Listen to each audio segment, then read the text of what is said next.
Hasta ahora hemos platicado de convección forzada, tanto externa como en flujo interno. Ahora vamos a revisar cómo se analiza la convección natural. Aquí muestro algunos sistemas en los cuales es importante la convección natural. De hecho, siendo más específicos, podemos hablar de enfriamiento de equipo electrónico, estos elementos que vemos en ocasiones cuando abrimos algún circuito, bueno, abrimos algún aparato y vemos los circuitos, se ven algunos elementos en los circuitos que tienen este tipo de aletas para disipar el calor. Lo mismo calentadores eléctricos o los antiguos que todavía se usan, pero ya en algunas instalaciones se ven bastante antiguos y siguen siendo funcionales los radiadores, calefactores que son radiadores. Se llaman radiadores, aunque no nada más es verdad que la transferencia de calor es por radiación, pero también es muy importante la convección natural que se da en ellos. Hay una tubería de vapor y pues es una manera muy eficiente de calentar edificios. Y también lo vemos mucho en equipos de transmisión de energía eléctrica, en transformadores, eh, los vemos como están aleteados para disipar el calor, porque las corrientes eléctricas elevadas que hay en el interior se tienen que disipar, bueno, generan una elevación de la temperatura y se tiene que disipar la energía. Y bueno, pues también la disipación del calor en los seres vivos de una manera muy importante se da por convección natural. Y es verdad, el coeficiente de transferencia de calor por convección natural es bajo si lo comparamos con el de convección forzada. Pero muchos de estos sistemas, en muchos casos, en muchos de esos sistemas es imposible tener convección forzada. Es verdad, las computadoras, por ejemplo, sí tienen ventiladores, eh, pero no todos los aparatos electrónicos los tienen. Y también en muchas ocasiones pues es poco práctico tratar de incorporar elementos que provoquen la convección forzada y por lo tanto se tiene que depender de la convección natural. Bueno, por eso es importante estudiar la convección natural y considerarla. Y resulta que la convección natural es simplemente un fenómeno de flotación. Si ustedes recuerdan el principio de Arquímedes, el responsable de que floten los barcos, por ejemplo, en el cual hay una competencia entre dos fuerzas, el peso que intenta hundir al barco y la fuerza boyante, fuerza de empuje, que es igual al peso del líquido, al peso del volumen del líquido desalojado. Por eso lo que tenemos aquí es el peso del cuerpo es la densidad del cuerpo por el volumen, la masa, por la gravedad, y por otro lado está la densidad del fluido por el volumen del cuerpo, es decir, esta es la masa de fluido desalojado, la masa del volumen de fluido que desaloja este cuerpo al sumergirlo por la gravedad. Tenemos una competencia entre estas dos fuerzas y al final de cuentas pues sacamos de factor común la gravedad y el volumen y nos queda una competencia entre las densidades, de manera que si el cuerpo, si se fijan aquí, el peso tiene un signo positivo y la fuerza de empuje negativo. Entonces, positivo significa hacia abajo, negativo hacia arriba. Si la densidad del cuerpo, que en este caso sería la del barco, no pensemos en el acero, pensemos en todo el barco en su conjunto, que es un gran volumen hueco, y su densidad entonces es muy pequeña, es menor que la densidad del agua, y por lo tanto esto tiene un signo negativo. Un signo negativo representa una fuerza hacia arriba, por cómo se definieron los signos en esta ecuación. Entonces hay una fuerza neta que empuja al barco hacia arriba y sostiene su peso. No necesariamente tiene que ser un cuerpo sólido. Podemos estar pensando aquí a lo que le llamamos cuerpo, pudiera ser más bien un cierto volumen de fluido. Por ejemplo, los globos aerostáticos flotan o se elevan porque tenemos una masa de aire caliente en aire que está más frío. Y entonces hay una competencia entre la densidad del aire caliente y la densidad del aire frío. Y si el aire se calienta tanto que disminuye su densidad al grado de que la fuerza de empuje lo pueda hacer elevarse, se va a elevar. ¿Por qué disminuye la densidad de un gas cuando se calienta? Pues sabemos que cualquier gas, al calentarlo, sus moléculas adquieren más energía cinética y entonces se separan y es lo que conocemos como expansión libre de un gas. Bueno, expansión libre hasta que se topa con las fronteras del sistema, ¿no? Y entonces lo mismo pasa cuando tenemos un sistema que calienta el aire que lo rodea. Ese aire al calentarse disminuye su densidad, se va a flotar, va a ganar la fuerza de empuje y deja un hueco detrás, deja un espacio vacío y ese espacio vacío pues tiene que ser sustituido por el aire circundante, que sería aire frío. Y esto va a dar origen a las corrientes de convección. Lo mismo pasa si tenemos un cuerpo frío. Ahora lo que hace es enfriar el aire que está en su vecindad y ese aire al ser enfriado ahora es más denso que el aire circundante y entonces ahora va a caer y el espacio vacío que deja tiene que ser suplido por aire circundante, que en este caso estaría más caliente que el sistema. Pues este es el fenómeno de convección natural. Ahora, todo depende entonces de cuánto se dilata en el fluido, el aire en estos dos ejemplos que mostré, pero puede ser también un líquido. Todo depende de cuánto se dilata, se expande el fluido al ser calentado. Entonces pensemos en un pistón con un émbolo, mantenemos la presión constante y entonces definimos el coeficiente de dilatación térmica como la variación. Este es el volumen, no se confundan, es el volumen molar. Entonces, ¿cuánto cambia el volumen cuando cambia su temperatura? Entre el volumen total. Por lo tanto, esto es una fracción, ¿no? Si lo multiplicamos por 100, pues es un porcentaje. Podemos definirlo también en términos de la variación de la densidad, porque pues si cambia el volumen, pues va a cambiar la densidad. El signo negativo es porque cuando el volumen aumenta, la densidad disminuye y cuando el volumen disminuye, la densidad aumenta. Si lo que cuantificamos son las variaciones en volumen, al aumentar la temperatura, obviamente esta cantidad va a ser positiva, esta derivada.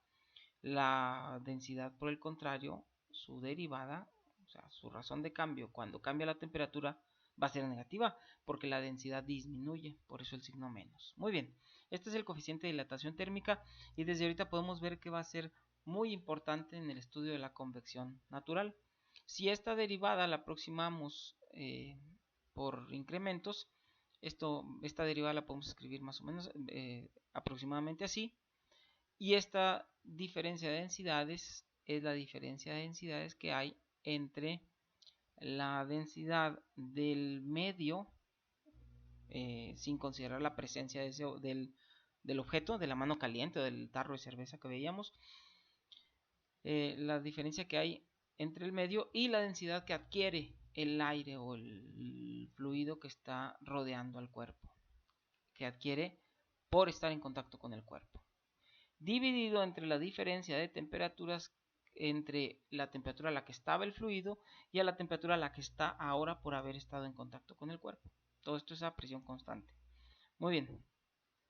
Si despejamos de aquí, podemos escribir esta relación, la podemos escribir así. Y entonces no nos extrañe ver estos factores que van a aparecer constantemente en las ecuaciones que vamos a escribir y por eso mucho va a depender de esta propiedad de ese fluido, que sería el coeficiente de dilatación térmica. Que en el caso de los gases, o bueno, de un gas ideal, pero ya sabemos que los gases reales los podemos tratar como gases ideales en un amplio rango de presiones y entonces en esos casos es muy fácil demostrar que el coeficiente de dilatación térmica es igual a 1 entre T dada entre la temperatura absoluta, ¿no? En Kelvin. Esto nos hace ver también, digo, ya se veía, lo podemos ver desde acá, pero aquí es muy claro cuáles son las unidades del coeficiente de dilatación térmica. Este se los dejo como ejercicio. Es muy sencillo, escriban la ecuación de gas ideal, despejen el volumen, calculen la derivada y dividan entre el volumen nuevamente. Y van a ver cómo se cancela todo y al final nomás nos queda 1 sobre t. Ok. Cuando una masa de fluido entra en contacto con una superficie caliente, pensemos, como la mano que veíamos hace rato, entonces esa pequeña masa de fluido, ese pequeño volumen de fluido que se calienta, va a sentir una fuerza de empuje hacia arriba, va a flotar porque está rodeado de fluido frío, pero al quererse mover hacia arriba va a experimentar una fuerza de fricción porque se va a querer mover entre el fluido que lo rodea, y esto da lugar a una competencia entre dos fuerzas, así como en el caso del barco había una competencia entre la fuerza de empuje y el peso del barco. Ahora es la fuerza de empuje y la fuerza de fricción. Lo que vamos a ver es que en contacto con una superficie vertical vamos a tener también un perfil de velocidades y un perfil de temperaturas que se va desarrollando conforme el fluido va ascendiendo. El perfil de velocidades, vean que vale 0, la condición de no deslizamiento, vale 0 aquí en contacto con la superficie, y luego se va desarrollando hasta que llega a un máximo valor, y en la capa límite nuevamente vuelve a valer 0 porque se supone que el fluido circundante no se está moviendo. Entonces en ambos extremos debe ser 0 y tiene más o menos esta forma el perfil de velocidades. Por lo tanto, más o menos a la mitad de la capa límite es donde se encuentra el máximo de velocidad.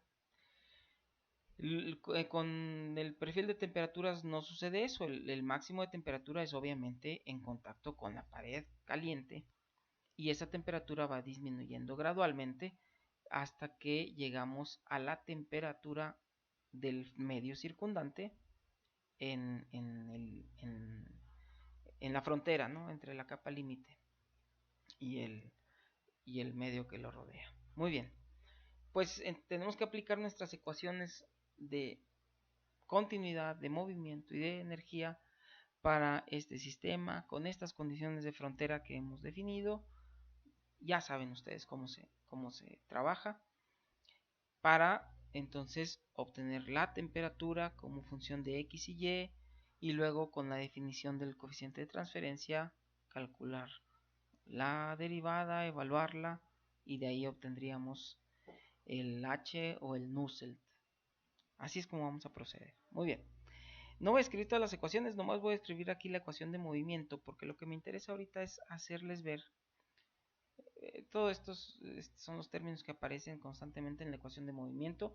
Revisen el video donde hacemos ese desarrollo.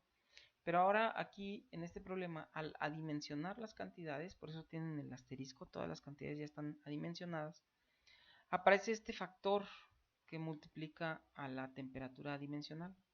Y este factor que está entre corchetes es el que se llama, es un parámetro adimensional. Obvio, si la temperatura, vean, ninguno de estos términos tiene unidades, todo está adimensional. Si la temperatura es adimensional, el número de Reynolds es un número adimensional, pues obviamente esto también tiene que ser adimensional. Chequen ustedes las unidades, se van a dar cuenta cómo se cancelan. Y este es el número de Grashof, que podríamos definirlo como la competencia o el número que mide la competencia entre la fuerza de empuje que impulsa al fluido hacia arriba y la fuerza viscosa que trata de frenarlo. Ojo, aquí dije fuerza de fricción y aquí dije fuerza viscosa. Es que la fricción no es con respecto a la pared, porque recuerden que las moléculas que entran en contacto con la pared por la condición de no deslizamiento están en reposo. Entonces digamos que el fluido que trata de moverse hacia arriba no, no trata de deslizarse sobre la superficie, más bien trata de deslizarse sobre una capa de fluido que está inmóvil. Y entonces es fricción con el mismo fluido, por eso todo está dado por las fuerzas intermoleculares del fluido, o sea, la viscosidad. Pues bien, esta competencia entre la fuerza de empuje y la fuerza viscosa es lo que llamamos número de Grashof. Vemos aquí las variables de las que depende, la constante de gravedad. Obviamente importa la gravedad porque mientras mayor sea la gravedad, más se van a notar los efectos del cambio de la densidad, el principio de Arquímedes. También depende directamente del coeficiente de dilatación térmica. Mientras mayor sea, más flota el fluido al calentarse. Depende de cuánto se esté calentando el fluido y depende de las dimensiones, porque la longitud característica al cubo pues finalmente nos da una idea del volumen del cuerpo y por lo tanto el volumen del fluido que está tratando de ascender. Y en el denominador lo que tenemos es la viscosidad cinemática, que da cuenta de las fuerzas viscosas. Este es el fenómeno de convección. Comprender las ideas que he dicho hasta ahorita y comprender sobre todo este análisis que acabamos de hacer es todo lo que tenemos que entender del fenómeno de convección natural.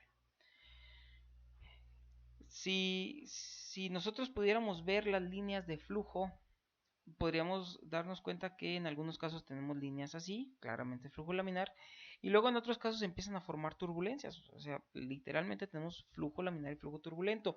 El criterio para determinar si estamos en flujo laminar o flujo turbulento ya no va a ser el número de Reynolds, porque el número de Reynolds lo definíamos en términos de la velocidad del flujo que inducíamos, era flujo forzado. Ahora el flujo se da de manera natural, se da solo por estos cambios de densidad. Entonces el criterio para definir si va a ser laminar o turbulento es el número de Grashof, precisamente. Si el número de Grashof es menor a 1000 millones, entonces estamos en el régimen laminar. Mayor a ese valor, vamos a estar en régimen turbulento.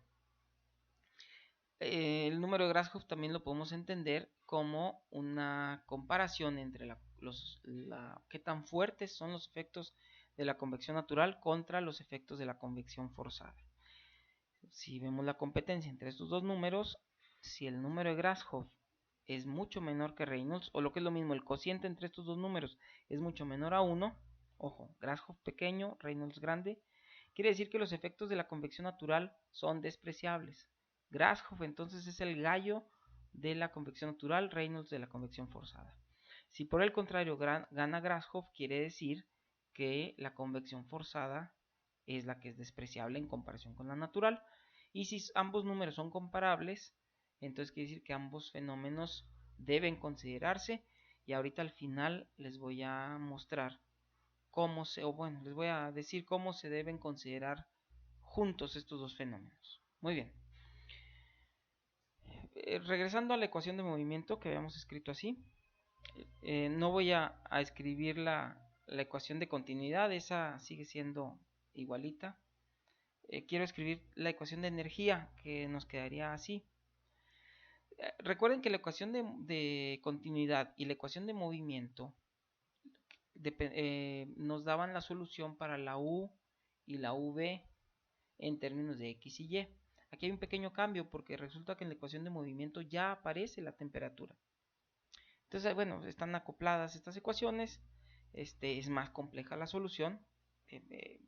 Ya lo veíamos venir desde el momento en el que dijimos que los perfiles de velocidad son más complejos todavía que en el caso de la convección forzada, y ni se diga cuando el flujo se hace turbulento en la convección natural, que sería el problema más complejo desde el punto de vista hidrodinámico de los que hemos estado hablando. Pues bien, como sea, ya sabemos que tenemos un sistema de tres ecuaciones con tres incógnitas, tres funciones que debemos resolver: U, V y T.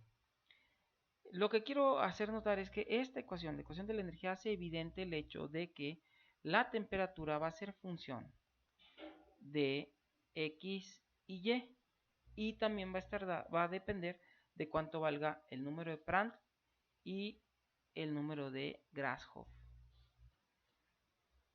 Por la definición de H promedio, esta dependencia de la temperatura que acabo de mencionar, cuando nosotros derivamos con respecto a y evaluamos la y, pues desaparece la dependencia en y. Si nosotros queremos el h promedio, entonces vamos a integrar con respecto a x y a evaluar, y entonces ahora desaparece la dependencia con respecto a x. Por lo tanto, la h va a depender solamente de Grashof y de Prandtl. Si pasamos la L y la K del otro lado, pues lo que tengo es el número de Nusselt a la izquierda, y entonces sabemos que el número de Nusselt es función del número de Grashof y del número de Prandtl. Muchas correlaciones pues tienen esta forma que está aquí. El número de Nusselt es igual a una constante por una potencia del producto de Grashof por Prandtl. De hecho, a este producto de estos dos números adimensionales se define un nuevo número adimensional, que es el número de Rayleigh, que es el producto entre Grashof y Prandtl. Aquí está, todo esto es Grashof por Prandtl. Pues bien, muchas correlaciones tienen esa forma. El Zengel nos presenta esta tabla que a mí se me hace muy útil. Vienen diferentes geometrías, una placa vertical, una placa inclinada, placas horizontales cuando la superficie está por abajo, cuando la superficie está por abajo del fluido, y otra cuando es una superficie arriba del fluido, cuando tenemos un cilindro vertical, un cilindro horizontal y una esfera, que son como que pues, las geometrías más comunes, ¿no? Aquí se nos define la longitud característica con la cual se debe calcular el número de Rayleigh. Acuérdense que aquí aparece la longitud característica. Viene el intervalo de números de Rayleigh para los cuales es válida esta expresión. Perdón, estas expresiones, y aquí vienen las expresiones, ¿no? Las correlaciones como les acabo de indicar, una potencia del número de Rayleigh. Muy bien. Ahí correlaciones un poco más complejas, ya sabemos que mientras más complejas sean, más exactas van a ser, o más amplio es el rango de validez de esas expresiones. Bueno, pues revisen esta tabla. Aquí le falta una pequeña nota que sí viene en el texto, que es que esto es para cuando el ángulo de inclinación es menor a 60 grados. Mayor a 60 grados, vean, es el ángulo con respecto a la vertical. Mayor a 60 grados, eso ya se parece más a una placa horizontal y sería preferible pasarnos a estas correlaciones. Bien, con estas geometrías podemos modelar, estos son tubos horizontales, por ejemplo, o verticales, ¿verdad? Dependiendo. Podemos modelar muchos sistemas comunes. Este techo inclinado frío por encima del aire caliente que está en el interior de la casa va a provocar corrientes de convección, porque el techo frío enfría al aire, lo hace más denso, va a caer y entonces se va a estar sustituyendo con aire caliente del interior. Una bombilla eléctrica al calentarse pues es casi una esfera. Una olla está compuesta de una superficie plana horizontal en el inferior, en la parte inferior, y además de una pared cilíndrica que, si la curvatura no es tan grande, es decir, si el diámetro es grande, pues eso es prácticamente una cosa plana vertical. Entonces podemos, combinando estas geometrías, modelar muchos sistemas. Ollas de tamales también, si quieren. Paguen los tamales cuando coman, por favor. Bueno, y tenemos también otras geometrías un poco más complejas o combinadas. Por ejemplo, cuando ponemos estos aislamientos, lo que hacemos es crear un lecho de aire entre dos placas verticales. Cuando tenemos un recinto cerrado rectangular horizontal, que sería el espacio hueco que está aquí, también tenemos correlaciones para eso. Tenemos recintos cerrados rectangulares pero inclinados, como por ejemplo lo que tenemos en los calefactores eléctricos, que tenemos dos placas, adentro se están dando corrientes de convección. O también los recintos pueden estar verticales, que es lo que sucede en las ventanas de doble vidrio. Y podemos tener cilindros concéntricos, que es lo que pasa, por cierto, aquí en el interior de estos calefactores. A su vez tenemos tubos huecos, o bueno, tubos coaxiales. La palabra correcta es coaxial más que concéntrico. Cuando tenemos la tubería con agua por el interior y luego un tubo que lo recubre, tenemos aire en medio, en el espacio anular entre los dos tubos, y ahí se dan corrientes de convección. Pues también tenemos correlaciones para eso. Hay muchas correlaciones. Aquí copié y pegué las del Sengel, pero si buscamos en la literatura, pues obviamente nos encontramos con muchas más. Y como en todo hay diferentes correlaciones para un mismo sistema, hay diferentes correlaciones. Unas funcionan más en unos casos, otras para ciertos fluidos, otras para ciertos regímenes de números de Rayleigh o de Prandtl, etcétera. Bien, así es como se aborda el estudio de la convección natural. Tenemos que, como siempre, ver la geometría del sistema y ver entonces de qué manera lo modelamos, y casi hay correlaciones para todo. También hay para esferas concéntricas, no lo puse. Y además podemos tomar en consideración, como les decía al principio, la convección forzada y la convección natural cuando están presentes ambas. La manera correcta de combinarlas, o la más aceptada, que ha dado mejores resultados, es esta especie de teorema de Pitágoras. Si n valiera 2, esto sería el teorema de Pitágoras. Aunque en realidad se ha visto que funciona mejor el 3 para el exponente funciona mejor el 3 cuando son superficies verticales, el 4 cuando son superficies horizontales, aunque para cada geometría habrá que ver cuál es el valor de n reportado, el que se aconseja que se use. En fin, cuando tenemos los dos fenómenos presentes, se pueden combinar y tenemos un Nusselt combinado. Y luego es posible también definir una conductividad efectiva. Ojo, conductividad, estoy hablando de conducción. Miren, la ley de convección de Newton es esta. Si nosotros multiplicamos arriba y abajo por L, me queda así. Y si multiplicamos arriba y abajo por K, me queda así. ¿Sale? Vean, se cancelan las K, se cancelan las L's y me queda lo que tenemos al principio. Bueno, agrupen esto. HL sobre K, ya saben que eso tiene su nombre y se llama número de Nusselt. Y entonces lo que tengo aquí es prácticamente la ley de Fourier de la conducción con una K efectiva, definida como la conductividad del medio por el número de Nusselt. Eso quiere decir que yo puedo considerar cualquier fenómeno de convección como si fuera un fenómeno de conducción. Por ejemplo, en las ventanas de doble vidrio, si yo puedo obtener el número de Nusselt en el interior del espacio entre las dos placas de vidrio, pues yo tendría, fíjense bien, la conductividad del vidrio más la conductividad efectiva del aire en el interior más la conductividad del medio.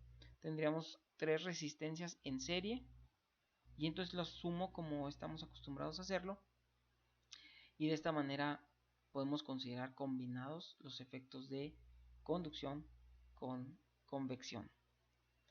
Si se acuerdan, la radiación también habíamos demostrado que se podía combinar con la convección y definir un coeficiente de transferencia combinado. No sé si lo recuerdan, en la segunda o tercera clase lo hicimos, desarrollando un poquito la ley de Stefan Boltzmann, la diferencia de cuartas potencias. La factorizamos como una suma y una diferencia de cuadrados, y luego seguíamos factorizando, y bueno, al final definimos una H efectiva de radiación.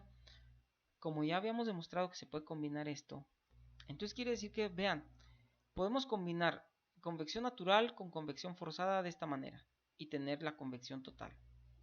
Una vez que tengo el número Nusselt, o lo que es lo mismo, la H total de la convección, yo puedo combinarlo con radiación y ya tenemos estos dos fenómenos, o bueno, estos tres fenómenos combinados: convección natural, convección forzada, radiación, en un solo coeficiente de convección ya combinado, ¿no? Entonces aquí ya van dos fenómenos: convección natural, convección forzada, más radiación.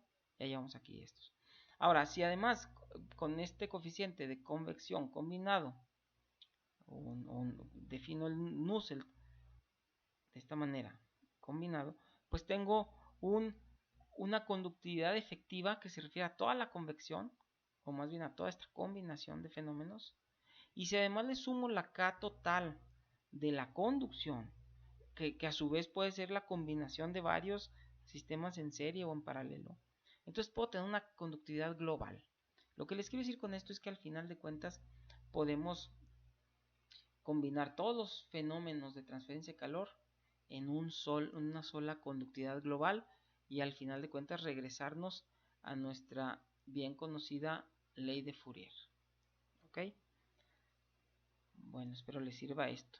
Si se acuerdan de esta imagen en la que dije si pudiéramos ver las líneas de flujo, pues sí se pueden ver. Aquí está otro caso, se calientan unas piezas cuadradas. Miren qué bonito se ve las líneas de flujo. Eso se hace mediante una técnica que se llama interferometría de Mach-Zehnder, que no es más que un mismo rayo láser separarlo en dos haces que al pasar a través de un fluido que se está calentando, como tiene una diferente longitud, un camino óptico distinto, las ondas pueden interferir constructiva o destructivamente, y eso depende del índice de refracción del medio.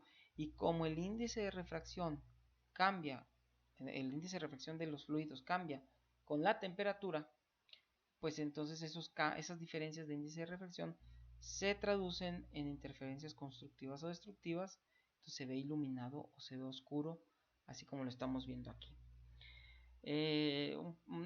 Si eso se ve muy bonito, se puede hacer un experimento muy simple en el que podemos una capa de fluido sobre una superficie caliente, y entonces el fluido se va a calentar, van a formarse corrientes que ascienden, pero tiene que ser sustituido por fluido frío que baja.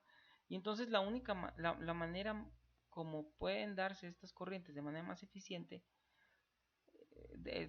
solamente tiene, o sea, se tiene que optimizar la, la superficie de contacto entre las corrientes que suben y las que bajan. Cada geometría, a cada geometría le corresponde la formación de un patrón geométrico particular. Eso, por ejemplo, en una sartén caliente se forma un panal de abejas, unas celdas en donde por el centro asciende el fluido caliente, por las orillas desciende el fluido frío, se forman estas celdas. Una explicacióncita muy bonita viene en este artículo que yo les recomiendo. Y por favor vean este video, se hace este experimento y se ve muy bonito cómo se forman estos patrones. Y listo, con eso terminamos. Esta es una simple curiosidad que les quería platicar. Con eso terminamos de entender el fenómeno de convección natural. Lo único que nos falta ahora es el fenómeno de transferencia de calor con cambio de fase, que se modela como una convección. No es propiamente una convección, es un fenómeno de transferencia de masa. Si hasta ahorita yo le he sacado la vuelta a este problema diciendo que no es un problema de transferencia de calor, más bien es un problema de mecánica de fluidos, bueno, pues ahora le voy a sacar la vuelta también al problema de la transferencia por cambio de fase, y voy a decir que no es un problema de transferencia de calor, sino es un problema de transferencia de masa. En fin, de todos modos hay que estudiarlo. No, en realidad no es cierto que le vamos a sacar la vuelta, lo vamos a revisar y con eso va a quedar listo todo nuestro estudio de los fenómenos de transferencia de calor, y entonces ya podremos pasar a las aplicaciones prácticas, sobre todo la que más les interesa a ustedes como ingenieros químicos, que son los intercambiadores de calor. Muy bien, muchas gracias.